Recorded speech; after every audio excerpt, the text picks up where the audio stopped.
Good morning everyone. अब हम chapter 6 का बिल्कुल लास्ट वीडियो करने जा रहे हैं। वो है राष्ट्रपति की आपातकालीन शक्तियाँ यानी कि इमरजेंसी पावर ऑफ प्रेसिडेंट। ये तीन भागों में बांटी जाती है। एक राष्ट्रीय आपातकाल जो कि अनुच्छेद 352 के तहत, राष्ट्रपति शासन अनुच्छेद 356 के तहत और वित्तीय आपातकाल अनुच्छेद 360 के तहत।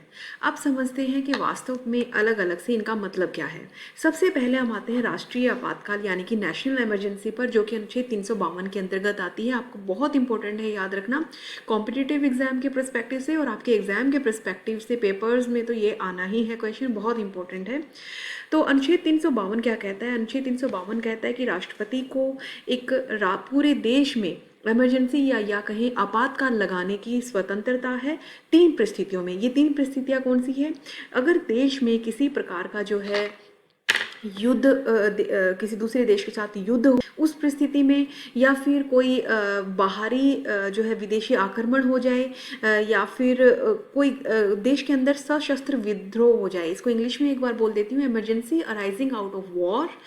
Number 1 external aggression, number 2 and arm rebellion, number 3। इन तीन आधारों पर, अब इसको हिंदी में बताती हूँ, युद्ध, बाहरी आक्रमण या सशस्त्र विद्रोह उत्पन्न होने के कारण किसी प्रकार से देश में किसी अव्यवस्था हो जाए, अंतर्गत राष्ट्रपति जो है राष्ट्रीय आपातकाल लगा सकता है पूरे देश में या देश के किसी भी हिस्से के अंतर्गत। तो ये जो है देखिए, राष्ट्रपति अपनी मनमर्जी से नहीं लगा सकता है। राष्ट्रपति जो है प्रधानमंत्री और मंत्रिमंडल की सलाह लेगा। ये हमारे जो भारतीय संविधान में 1978 में एक कॉन्स्टिट्यूशनल अमेंडमेंट यानी संविधान संशोधन हुआ था 44वां, उसमें साफ साफ कहा गया था कि राष्ट्रपति संकट काल की घोषणा तब करेगा जब मंत्रिमंडल जो है प्रधानमंत्री का संकटकालीन घोषणा की लिखित रूप से सलाह नहीं दे देता। देखिए कई बार जो है एक बार इसका मिसयूज हुआ था, ऐसा माना जाता है। हमारा इतिहास जो है संविधान का ये कहता है कि राष्ट्रपति अपनी मनमर्जी ना कर दे। इसीलिए क्या है कि मनमर्जी से बचने के लिए जरूरी है कि प्रधानमंत्री उसका मंत्रिमंडल सिर्फ बोलकर ही नहीं, जब लिख कर ये सलाह देंगे कि अब देश में राष्ट्रीय आपातकाल लगा दिया जाए, तभी लगाया जाएगा। ऐसा करने का वजह क्या रहा कि 1975 में जो इमरजेंसी लगी थी इंदिरा गांधी के काल में, आप अपने अपने पेरेंट्स से पूछिए, वो बताएंगे कि जब इंदिरा गांधी प्रधानमंत्री थे तो उन्होंने जस्ट वर्बल यानी कहने पर ही राष्ट्रपति को बोला और राष्ट्रपति ने देश में नेशनल इमरजेंसी लगा दी, जो कई आधारों पर बाद में जाकर गलत सिद्ध मानी गई थी। तो इस तरह से क्या है कि गलत तरीके से राष्ट्रपति अपने सिर्फ प्रधानमंत्री के बोलने पर ना कर दे, इसलिए ये संविधान संशोधन किया गया 44वां, और इसमें कहा गया कि राष्ट्रपति तब तक राष्ट्रीय आपातकाल अपनी मनमर्जी से नहीं लगाएगा या सिर्फ प्रधानमंत्री के कहने से नहीं लगाएगा, उसे मंत्रिमंडल की लिखित तौर पर जो है आज्ञा मिलनी चाहिए। उसके बाद भी कुछ प्रोसीजर है कैसे इन्फोर्स करेगा आर्टिकल। इस प्रोसीजर में सबसे पहला क्या है कि राष्ट्रपति संकट काल की घोषणा कर सकता है। मान लीजिए युद्ध हो गया है, आज युद्ध शुरू हुआ है, तो पूरे देश में संकट काल की घोषणा कर देगा, लेकिन ये संकट काल 1 महीने तक ही लागू होगा। अगर इससे ज़्यादा एक्सटेंड करना है, अगर इसे 6 महीने और एक्सटेंड करना है, तो इसके लिए संसद में विशेष बहुमत यानी कि 2/3 जो सदस्य हैं उनकी सहमति होना बहुत जरूरी है। ये बिल पास होना जरूरी है संसद में विशेष बहुमत के साथ, तभी से 6 महीने तक लागू किया जा सकता है। अगर ऐसा नहीं होता तो 1 महीने के अंदर ही राष्ट्रपति जो राष्ट्रीय आपातकाल लगाया वो खत्म हो जाएगा। इस तरह से इसको जब डिसोल्व करना है, इसको हटाना है, तो कैसे हटाया जाएगा? जब देश को लगने लगे कि राष्ट्रीय संकट जो कट गया है या संकट खत्म हो रहा है, तो जो लोकसभा के सदस्य हैं उनके लगभग 1/4 सदस्य जो है 14 दिन पूर्व लिखित में जो है एक बैठक बुलाने के लिए कहेंगे, तो वहाँ पर राष्ट्रपति इसको डिसोल्व करने की बात करेगा। तो ये आपको एक इम्पोर्टेंट चीज़ ध्यान रखनी है कि लोकसभा की एक बैठक होगी जिसमें लोकसभा के कुल सदस्य संख्या का 1/10 सदस्य होने जरूरी हैं, और 14 दिन के अंदर अंदर बुलाई जाएगी और इसको फिर डिसोल्व कर दिया जाएगा। क्या डिक्लेरेशन के इफेक्ट होंगे? सबसे पहला इफेक्ट डिक्लेरेशन का क्या होगा? एक तो पूरे देश में राष्ट्रपति जो है शासन लग जाएगा, सारा जो काम है वो केंद्र सरकार के हाथों में आ जाएगा, प्रधानमंत्री और उसके मंत्रिमंडल के हाथों में आ जाएगा, और वो तो वास्तविक कार्यपालिका के तौर पे हैं, लेकिन नाम किसका चलेगा? राष्ट्रपति का चलेगा। तो कहने का मतलब है राष्ट्रपति के हाथ में सारी शक्तियाँ आ जाएंगी, पूरे देश में जो संकट काल लग जाएगा। राज्य सरकारें जो है अपनी मनमर्जी से काम नहीं कर पाएंगी, राज्य सरकारों के भी सारी शक्तियाँ राष्ट्रपति के हाथ में चली जाएंगी। राज्य सूची से संबंधित कोई भी कानून राज्य सरकारें नहीं बना पाएंगी, वो भी पूरी तरह से केंद्र सरकार या यूं कहे कि राष्ट्रपति के हाथ में होगा। हमारे जो मौलिक अधिकार की स्वतंत्रताएं हैं, 19 अनुच्छेद 19 में आपको पता है 6 स्वतंत्रताएं हैं, घूमने फिरने की, बोलने की, इकट्ठा होने की, सभा करने की, कहीं भी बस जाने की 6 स्वतंत्रताएं हैं, ये अपने आप से ही खत्म हो जाएगी।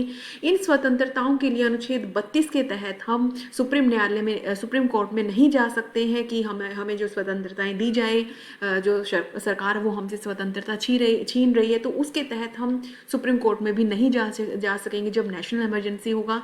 तो इस चीज़ का भी ध्यान रखना है। और तो इस तरह से क्या है, इसके अलावा जो है राष्ट्रपति संघ तथा राज्यों के बीच जो राजस्व विभाजन है उनमें परिवर्तन करने का अधिकार भी राष्ट्रपति को मिल जाएगा। अब इम्पोर्टेंट चीज़ आपको ध्यान में रखनी है, ये तो इफेक्ट हो गई। अब इम्पोर्टेंट क्या है कि अभी तक देश में सिर्फ 3 बार ही राष्ट्रीय आपातकाल लागू हुआ है। वो है 1962 में जब चाइना का वॉर हुआ था, ये राष्ट्रीय आपातकाल लगा ही हुआ था। 1965 में फिर हमारा पाकिस्तान से वॉर हो गया, तो 1968 तक लगातार 1962 से 68 तक ये राष्ट्रीय आपातकाल हमारे देश में लगा है। तो पहला राष्ट्रीय आपातकाल था जो 1962 में लगा। दूसरा राष्ट्रीय आपातकाल 1971 में जब हमारा इंडिया पाकिस्तान वॉर चल रहा था, बांग्लादेश का जन्म हुआ था 1971 में, तो उस दौरान लगा था। 1975 में क्या है, 1975 में इंदिरा गांधी ने इम्पोज कर दिया था पूरे देश में राष्ट्रीय आपातकाल। इलेक्शंस होने वाले थे। इंदिरा गांधी उस टाइम नहीं चाहते थे कि अभी इलेक्शन हो, क्योंकि उन्हें लग रहा था कि कहीं ना कहीं भारत उनके जो सरकार है उनको उतना बहुमत नहीं मिलेगा। तो वो ऐसा माना जाता है कि इलेक्शंस को एक्सटेंड करने के लिए वहाँ पर नेशनल इमरजेंसी को इम्पोज किया गया था। तो इस तरह से 3 बार जो है नेशनल इमरजेंसी लगी है। अब हम आते हैं इम्पोर्टेंट सेकंड इमरजेंसी पर, आपातकाल पर। इसे कहते हैं राष्ट्रपति शासन, अनुच्छेद 356। ये राज्यों के अंतर्गत लगता है। इसको राष्ट्रपति शासन क्यों कहते हैं? सबसे पहले ये चीज़ समझ लीजिए, अगर राज्यपाल को लगे किसी राज्य में राज्य सरकार संविधान के अनुसार काम नहीं कर रहे, संविधान से परे जाकर या संविधान से ऊपर जाकर काम कर रही है, ऐसे में राज्यपाल सिफारिश कर सकता है राष्ट्रपति को कि देश में जो है राज्य में जो है राष्ट्रपति शासन लगाया जाए अनुच्छेद 356 के तहत। तो इसको क्यों लगाया जा रहा है?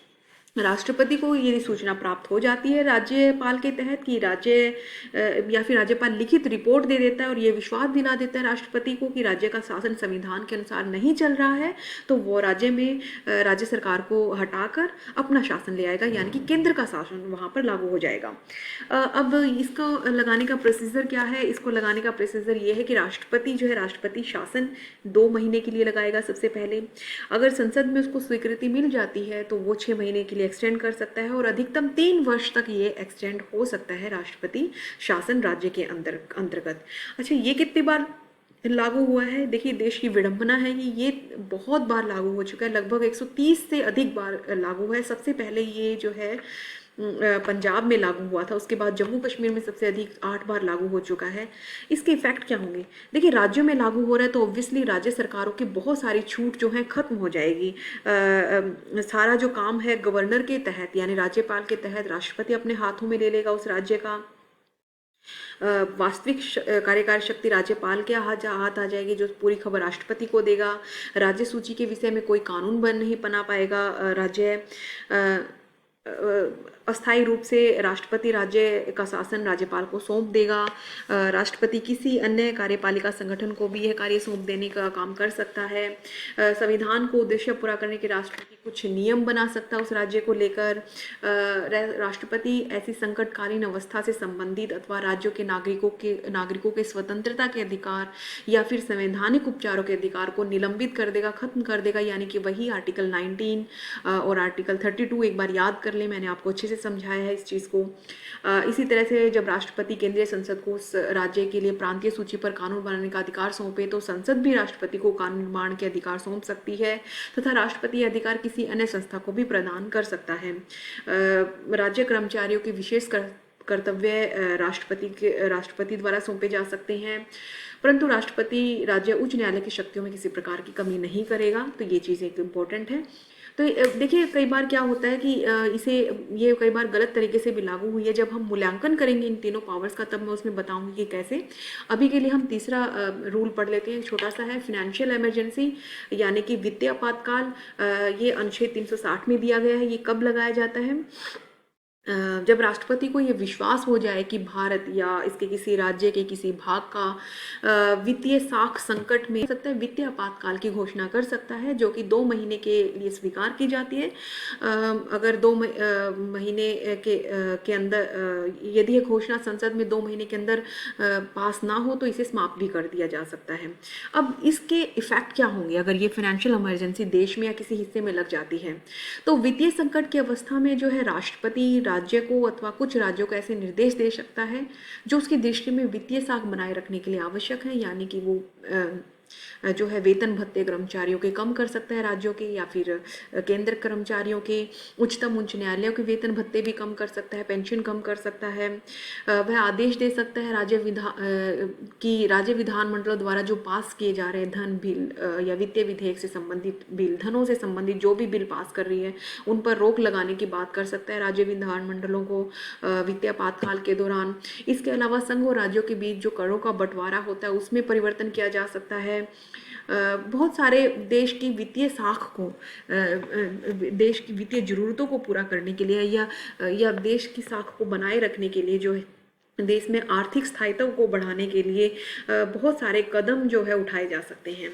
अब आते हैं इंपॉर्टेंट चीज़ पर, क्या फाइनेंशियल इमरजेंसी लागू हो चुकी है? एमसीक्यू में कई बार पूछा गया है कि 2 बार, 4 बार, कई बार, कितनी बार? तो आज तक भारत में फाइनेंशियल इमरजेंसी आज तक नहीं लगी है। आर्टिकल 360 आज तक इम्पोज नहीं हुआ है। हालांकि 1991 में एक ऐसी सिचुएशन बन गई थी जो सिर्फ कुछ सप्ताह के लिए हमारे पास देश को चलाने के लिए धन रह गया था, हमारी साख खतरे में थी, वित्तीय साख। उस दौरान एक बना था कंडीशन बट लागू नहीं हुआ था। तो आज तक भारत में कभी भी फाइनेंशियल इमरजेंसी नहीं लगी है। अब आते हैं एक इम्पोर्टेंट चीज़ पर कि इसका जो है आलोचनात्मक मूल्यांकन करते हैं कि इतनी सारी पावर राष्ट्रपति और केंद्र सरकार को दे दी जाती है तो इससे नुकसान क्या होंगे। इससे सबसे पहला नुकसान तो ये होगा कि मौलिक अधिकार अर्थहीन हो जाएंगे, मीनिंगलेस हो जाएंगे। मौलिक अधिकार हमारी आर्थिक, सामाजिक, राजनीतिक, हमारी शारीरिक जरूरतों के लिए बहुत जरूरी हैं। तो ऐसे में राष्ट्रपति शासन लगने से साफ साफ आप कह रहे हैं कि 6 स्वतंत्रताएं आर्टिकल 19 के तहत खत्म हो जाएंगी। अनुच्छेद 32 के तहत हम सर्वोच्च उच्च न्यायालय में नहीं जा सकते रेमेडीज के लिए।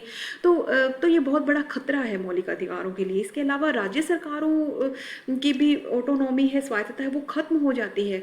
राज्य सरकारों पर कई बार देखा भी गया है, अपोजिशन गवर्नमेंट अगर होती है किसी राज्य सरकार में, उस पर गलत तरीके से ये थोपे भी गए हैं। फॉर एग्जाम्पल मान लीजिए अब वर्तमान में जो केंद्र में सरकार मोदी गवर्नमेंट है, बीजेपी की सरकार है, कहीं किसी राज्य में कांग्रेस की सरकार है।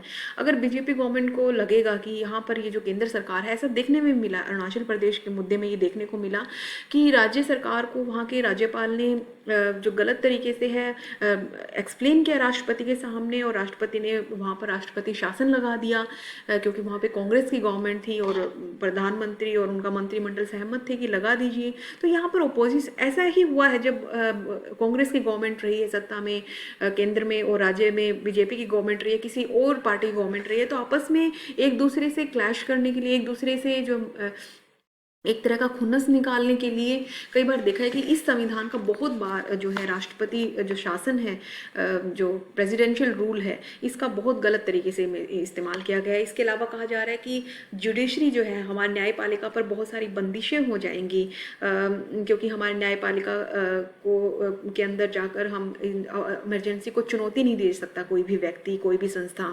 अगर राष्ट्रीय आपातकाल लग गया है तो वो मानना ही पड़ेगा पूरे देश को, उसके खिलाफ हम न्यायालय में नहीं जा सकते। इसके अलावा जो न्यायालय के न्यायाधीश होते हैं उनके वेतन पेंशन में भी कटौती कर दी जाती है। तो इस तरह से कहीं ना कहीं जुडिशरी के लिए वो बहुत ज़्यादा खतरनाक हो सकता है। ये एंटी फेडरल भी है, यानी कि गैर संघीय है। संघ क्या होता है? जहाँ पर केंद्र राज्य सरकारें मिलकर काम करती है। लेकिन कहीं ना कहीं जो आपातकाल है ये जो केंद्र को बहुत अधिक मजबूत बना देते हैं, कहीं वो गैर जिम्मेदाराना तरीके से राज्य सरकारों को नुकसान पहुँचाने के लिए नहीं है, देश को पहुँचाने के लिए नहीं है। तो ये भी एक चीज़ सोचने वाली है। लेकिन यहाँ पर हम जस्टिफिकेशन करेंगे, यहाँ पर हम बताना चाहेंगे कि आपातकालीन शक्तियाँ क्यों ज़रूरी है।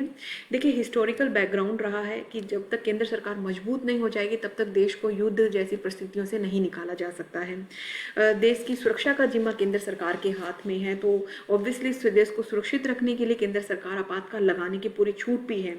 और राष्ट्रपति पूरी तरह से पावरफुल नहीं हो जाता। राष्ट्रपति को ये नहीं कि राष्ट्रपति को जब भी कहा और उसने लगा दिया, इम्पोज कर दिया। संसद के अप्रूवल बहुत होना जरूरी है, तो राष्ट्रपति मनमानी नहीं कर सकता है।